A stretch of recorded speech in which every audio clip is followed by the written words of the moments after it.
আপনার প্রচণ্ড মন খারাপ, যাদের সাথে কথা বললে একটু মন হালকা হবে তারা হয়তো ব্যস্ত, কিংবা কথা বলার মতো মুড তাদের নাই। এই ব্যাপারটাও একটা শিক্ষা।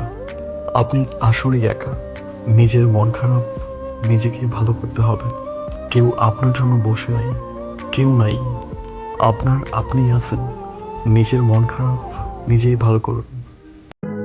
জীবনে যাকে ভালো বন্ধু ভাবে সে প্রতারণা করবে, যাকে ভালোবাসবে সে অবহেলা করবে, যাকে সবচেয়ে বেশি বিশ্বাস করবে সে বিশ্বাস ভাঙবে। কাউকে বিশ্বাস করার আগে একটু ভেবে করো, কারণ কখনো কখনো নিজের দাঁতও জিভকে কামড় দেয়। এই পৃথিবীতে সেই সব থেকে বেশি ধোঁকা খায় যে নিঃসন্দেহে মানুষকে অন্ধের মতো বিশ্বাস করে। মানুষ নামের প্রাণীগুলো বড়ই অদ্ভুত। আপন হতেও সময় লাগে না, আবার পর হতেও সময় লাগে না।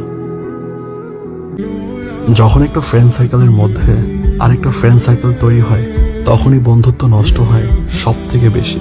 কথা গোপন হয়, আলাদা আলাদা প্ল্যান হয়, চাপা পড়ে যায় অভিমানগুলো, আর ভুল বোঝাবুঝি বাড়ে, সাথে দূরত্বটাও।